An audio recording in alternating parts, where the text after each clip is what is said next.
Hello there, guys. Speaking from experience, a lot of archaeology rests on imagination. At an archaeological site, you're often left with just a pile of rubble and the vague outline of a building that collapsed hundreds, if not thousands of years ago. It's the job of the archaeologist to reconstruct what it might have looked like when it was still standing, and what purpose the room or rooms served to the people that once lived there, using the few clues left to us by time. This is a very difficult task, and it can be tough to visualize these ruins as anything other than just that, when in truth, they were places that were not only once alive, but the cherished homes of real people who lived and died in them. I wanted to tentatively start a series in which I highlight some of these ancient homes. In this first episode will be about the home of a historical person you should already be familiar with if you're a fan of this channel. Today, let's talk about the home of Ea-Nasir, the notorious Sumerian copper merchant, the source of the oldest negative review in history. And hopefully, through a tour of his house, we will learn a lot about what life was like in ancient Mesopotamia almost 4,000 years ago. To start off, let's talk about Ur itself. As I discussed in a previous video, the house of Ea-Nasir was located in the Sumerian city of Ur, known today as the ruined Tel Amuga in Iraq. Ur was one of the first and oldest cities created by humanity. Long before Rome, Jerusalem, or Athens, there was Ur and its sister cities. Situated near the mouth of the Euphrates River and on the coast of the Persian Gulf, it served as a major hub of trade and commerce from the Ubayyad period to the end of the Bronze Age, being continuously inhabited for almost 4,000 years. By the Bronze Age, Ur was probably the largest city in the world, the Manhattan of its day, with a population as high as 65,000 people by some estimates. And one of these inhabitants was a man named Ea-Nasir, who lived in the city during the Middle Bronze Age, specifically the Old Babylonian period around the year 1750 BC. At this time, likely unbeknownst to its inhabitants, Ur was on the eve of its decline. The looming giant that would become the ever-expanding Babylonian Empire was in the process of conquering the southern Sumerian cities. Ur would soon face the might of Hammurabi and his son. But these worries were unknown to a man like Ea-Nasir. The Ur he knew was still thriving, as it always had been since time began. The home of Ea-Nasir was identified by the archaeologist Sir Leonard Woolley when he excavated a few neighborhoods of Ur in the 1920s and 30s. Woolley's excavations were remarkably thorough. He and his team documented almost everything they encountered in the ruins, to the point that we have a very detailed plan of almost all the buildings and what was found inside their rooms, at least within the areas he uncovered. Within the remains of one relatively large dwelling, Woolley dubbed Old Street No. 1, he discovered dozens of clay cuneiform tablets, the ancient equivalent of files. Once translated, these documents consistently involved a copper merchant named Ea-Nasir, who lived and conducted a reportedly shady copper trafficking business during the reign of the Larsa king Rim-Sin. Woolley reasonably concluded that this man, Ea-Nasir, at one time must have lived in this house, and his records were kept here. By this period of history, Ur's massive mud brick walls enclosed a roughly oval-shaped area of about 60 acres. This was massive for the Bronze Age, but funny enough to us, this really isn't that big. The whole city could have been dropped inside my childhood shopping mall and its surrounding parking lot. Nasir's home was located within a residential quarter in the southern eastern part of the city, nicknamed AH, or Abraham's Housing, which contained somewhere around 50 private houses in their connecting streets. This neighborhood was relatively close to the palace and temple precinct, towards the center of the city, which makes sense considering, as we will see later, many of the residents of this quarter routinely conducted business with the temples. By contrast, this was relatively far from Ur's two bustling harbors or ports, which connected to the Euphrates River and the Persian Gulf via canals. In the southern section of the neighborhood was a bazaar, nicknamed Baker's Square. It was an open area that appears to have served the purpose of a marketplace, or AH's food court. There is evidence of food stalls and ovens, probably for baking bread. It seems likely that a merchant friend purchased a meal here from time to time. We actually know the names of several of Ea-Nasir's neighbors in this quarter, all of whom appear to have been incredibly wealthy. One of his most immediate neighbors was a man named Dumuzi Gamel. Their two houses shared a wall. Unfortunately, their respective financial records show that Dumuzi Gamel and Ea-Nasir operated as merchants roughly 40 years apart, so it is only possible for the two to have met when Nasir was a child and Gamel was an older man. Ea-Nasir was probably more familiar with his children or grandchildren.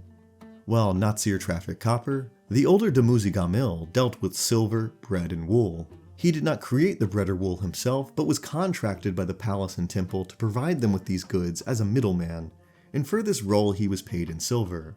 With the silver he received, Gamel seems to basically have acted as a private banker, and lent his supply to various people through high-interest loans. In his house, we have the records of at least 15 different contracts he made with people in Ur over 4 years. Some of these loans were really sleazy. One made out to Dumuzi Mansum had an interest rate of 4 to 12% and was expected to be repaid in only 30 days. If Mansum couldn't pay up by that date, he presumably lost some kind of collateral, possibly his home or personal possessions. Other neighbors of Ea-Nasir included Warad Sin, Adad Bani, and Anu, who likewise were merchant moneylenders connected to the temple palace. These men likely represented the 1%ers of the Bronze Age. They were all very wealthy, typically owned multiple properties outside the city, and regularly provided loans to the less fortunate, but only to increase their overall wealth. The AH neighborhood could be called the financial district, or Wall Street of Ur, for this reason. And because I think it's safe to say his family can't sue me for defamation, Anu in particular was a real piece of shit. From his financial records, we can tell he basically extorted whole teams of fishermen by slowly draining away their wealth by cleverly making them more and more indebted to him. Combined with Dumuzi Gamel's aggressive loans and Ea-Nasir's reported tendency to sell his customers subpar copper at a high price, this whole neighborhood seems like it was filled with greedy jerks. Like I said, ancient Wall Street.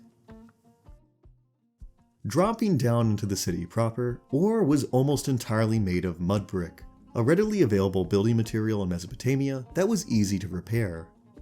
The city had a very high population density, especially for the time. Almost every foot was utilized. All the houses were constructed directly alongside one another, with residences regularly sharing walls. Businesses and homes were often combined into the same building, so almost every structure had a dual purpose. The exteriors of dwellings would have an eerie sameness about them. All the walls, both inside and outside, would have been covered in plaster that was typically whitewashed. Color was rare on or even inside Ur houses. The color white was viewed as clean and lucky to Sumerians, and consequently they seem to have lived in what were to us stark, colorless buildings. The streets that connected these buildings in general were narrow, to the point a modern visitor might consider them to be claustrophobic. There seems to have been little regulation or zoning laws in Ur. Private property owners consistently extended their buildings far out into the streets, leaving the public with only the bare minimum amount of space to pass through. Wheeled vehicles such as wagons, carts, or even chariots were not allowed in the residential quarters of the city. These were restricted to the wide main avenues. Consequently, most goods were transported by either humans walking on foot or by donkeys. Evidence of donkeys can be seen in stables and the presence of mounting blocks outside houses. This combination of tight, narrow streets and undecorated exteriors gave Ur a maze-like quality that I once compared to the ancient equivalent of the backrooms. There seems to have been little urban planning. Straight roads are incredibly rare. Most twist and turn or lead to dead ends and blind alleys. It was probably easy to get lost in Ur. Woolley once described the streets as labyrinthine, similar to those of old Baghdad, but he also admitted there was an obvious logic to them. The heat of the Mesopotamian sun would have been unbearable for most of the year. The narrow, twisting streets would have provided shade for many hours of the day, as well as protection from wind and sandstorms. Someone growing up on these streets would likely know them by heart, and remember the small landmarks that indicated where you were. Every street in Ur was unpaved. It was simply dirt packed tight by the countless pounding feet of humans and animals. So whenever it rained, the roads would turn into a muddy and wet quagmire. Ur's population seems to have simply tolerated this feature of their city, as there is no evidence of anyone investing in paving the roads with stone throughout its long, long history. To make things even worse, just like in medieval London, household trash in Ur was simply flung out into the street. A walk around the neighborhood would likely include encounters with bits of leftover food and human or animal waste. Literary accounts seem to imply that animals like pigs, birds, and dogs would scavenge these remains and sometimes wander into houses in search of food. This street trash was routinely trodden underfoot until eventually becoming part of the road itself. And this process had the consequence of gradually rising the street level with time as more and more trash accumulated like a landfill. Needless to say, the city of Ur would probably smell really bad. Looking up instead of down, the skyline of Ur was low. Most buildings only had 1 or 2 stories, so the only major landmark would likely be the Great Ziggurat or Step Pyramid, which was probably visible from any part of the city. Standing almost 100 feet tall, it was the largest and most impressive building any inhabitant of Ur would ever see in their lifetime. And unlike the houses, its bricks would have been colorfully painted. The lowest tier would have been black with bitumen or tar. The upper terrace was a bright red or orange, and the final uppermost temple house was a beautiful sky blue.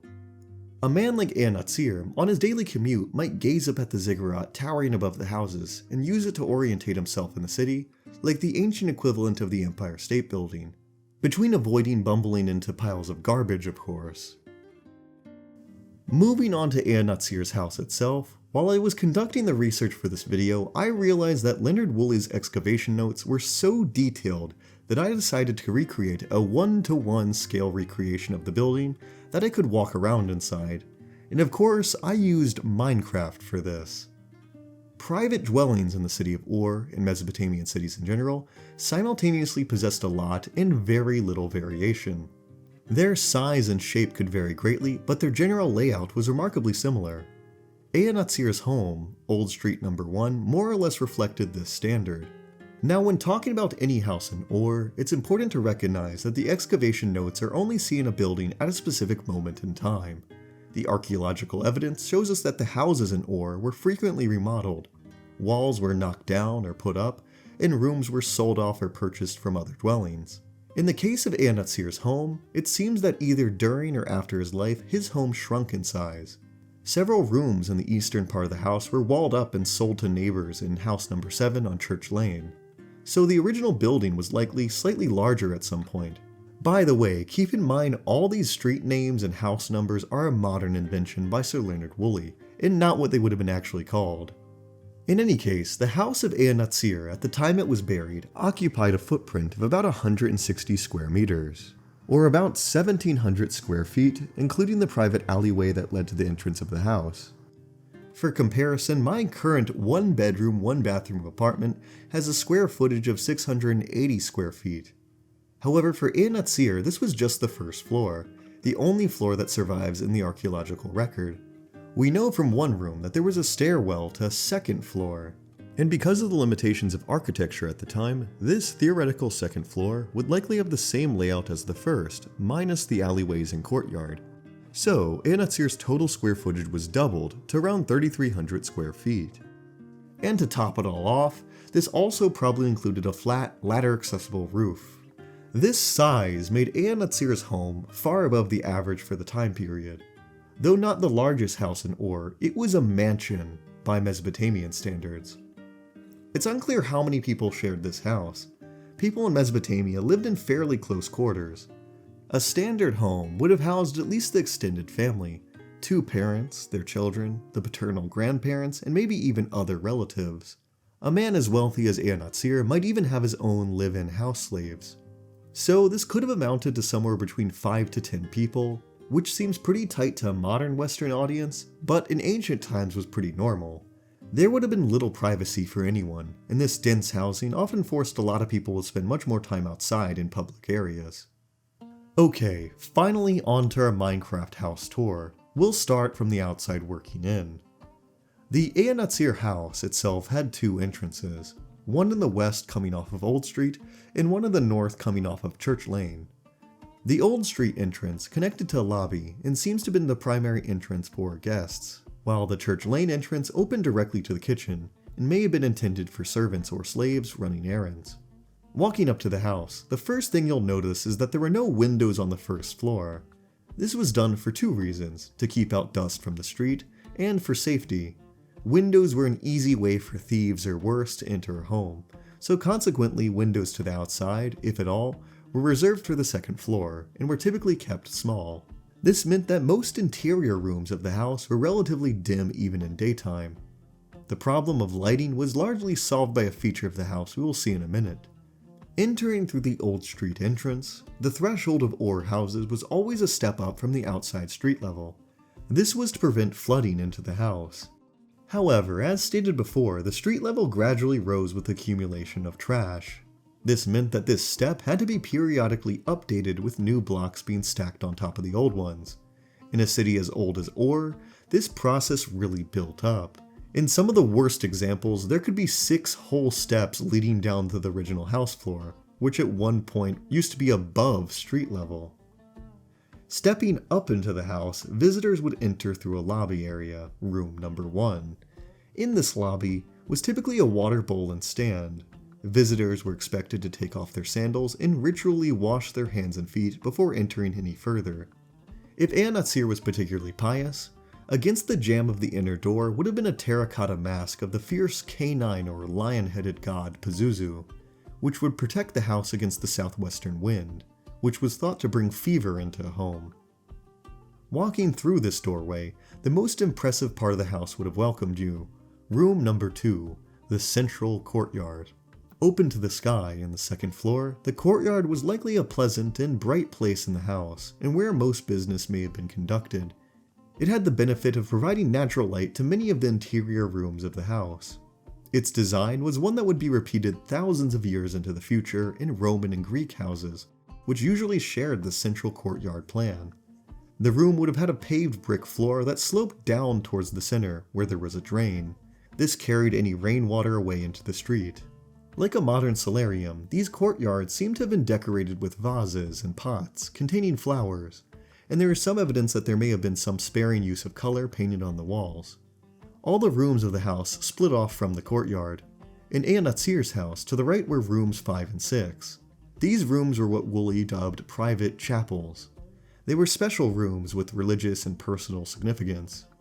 They were almost always as far removed from the entrance to the home as possible, and defined by the presence of a hearth or altar for burning incense. These private areas were kept from the view of outsiders. It is believed that these altars were dedicated to the household gods or ancestors of the family. Sumerians did not believe in cemeteries, and instead kept their loved ones very close. In a practice that seems grotesque to us, families in Ur would bury relatives beneath the floor stones of these chapels. Beneath the floor of room 5, for example, were the remains of several infants, in a vaulted brick tomb Woolley did not excavate. These infant skeletons reflected the high infant mortality of the pre-industrial age, and the unsanitary living conditions of the city itself, which bred countless diseases. The large, undisturbed tomb was possibly that of Ea-Nasir himself, who may have been interred beneath his own home when he passed away. Turning around back into the courtyard, room number 4 was the lavatory, or restroom. And let me tell you, I spent a lot of time trying to figure out how Mesopotamians used the bathroom. This one paper was particularly enlightening. The bathroom of Ea-Nasir's house was a simple latrine, a hole in the ground, that drained into pipes that went out to the street. There was probably a pot of water nearby for washing down whatever went in. Although this setup seems crude to us, Ea-Nasir was lucky to have such a luxury in his own home.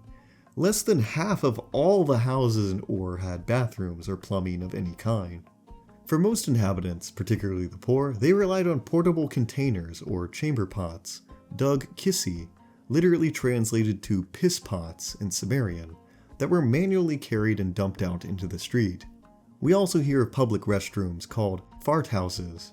There was no toilet paper in ancient times, so you were expected to just use one hand to clean your behind and then wash that hand with water. Yeah, again, Ur probably stunk, dude. If you're time traveling, be careful shaking anyone's hand. And somewhat fittingly, in Mesopotamia, the bathroom was thought of as a dangerous place. Sumerians were told to limit the amount of time they spent on the John because of, and I'm not joking here, bathroom demons. Particularly the lion-like demon Shulak, who is said to lurk in the darkness beneath the toilet and jump up into people, causing them to get sick. As silly as this sounds, this folklore might have originated from a level of scientific understanding of germ theory. Leaving the bathroom, on the other side of the courtyard was room 7, or the kitchen, identified by a low cooking range. There was probably tables, pots, and cooking implements for making meals. Interestingly, during his excavation, Woolley would discover many of the cuneiform letters that would make Ea-Nasir so infamous in this room. This might imply that directly above the kitchen, on the second floor, may have been Ea-Nasir's library or letter archive. But when the building collapsed, these letters scattered throughout the house. We know from the date of the records themselves, and the date of when the house was abandoned, that this archive had been kept at least for several decades, and possibly long after Ea-Nasir's death. This practice was surprisingly common in ancient times, as proven by similar finds in sites like Pompeii. Finally, we come to room 3, the stairwell, which led to the second floor. As stated, the second floor of Ea-Nasir's home was not preserved archaeologically, so we can only speculate on what might have been up here. Woolley believed that Ea-Nasir's bedroom and the rooms of his family members would have been placed on this floor, and that seems most likely. And yeah, that's the house of Ea-Nasir. Not too bad for 4,000 years ago. Some have claimed that the remodeling where a section of the house was sold off to a neighbor is evidence that Nasir's copper scam eventually caught up with him and he fell on hard times. But there is simply no clear evidence to support this. It is possible that this renovation was simply made by his descendants, still living in the house many years after his death. And now it's time to bring up the foreshadowing I mentioned earlier. Whenever you find a well-preserved building in archaeology, there is typically a reason why it is so well preserved, and that reason is typically a bad one. And this certainly was the case for Ur and Ea-Nasir's home. You see, about 12 years after Ea-Nasir's documents were penned, the whole city of Ur would be rapidly abandoned. Sometime likely towards the end of his life, we don't know when he died, Ur was conquered by the Babylonian Empire under its king Hammurabi. For a time, the city continued under new rulership. However, when the great conqueror died, Ur seems to have rebelled against Babylonian rule, alongside several other Sumerian cities. The new king, Hammurabi's son, Samsu-iluna, responded by violently squashing these rebellions. We don't know many of the details, but in 1738 BC, the walls of Ur were torn down, and the entire city was put to the sword.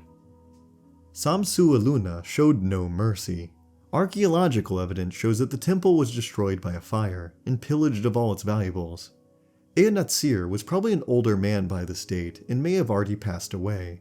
If he had children, grandchildren, or great-grandchildren still living in his house, they probably met a sad end, either dying attempting to protect the city or being carried off as slaves by the Babylonians during this catastrophic event. We know for certain, though, that Ea-Nasir's home was burned to its foundations, and the whole city of Ur was left abandoned for several hundred years. The destruction, however terrible, had at least one positive. When the house was destroyed, some of Ea-Nasir's business tablets were scattered on the first floor. There, they were cooked within the Great Inferno, which acted like a kiln, turning the clay tablets into hard stones, and by doing so, preserving a businessman's name for another 4,000 years. Long enough for another man from a land and nation very far away to tell that he, Ea-Nasir, once owned this building, the house of Ea-Nasir. And with that, thank you so much for watching. I hope you enjoyed this video and will join me next time.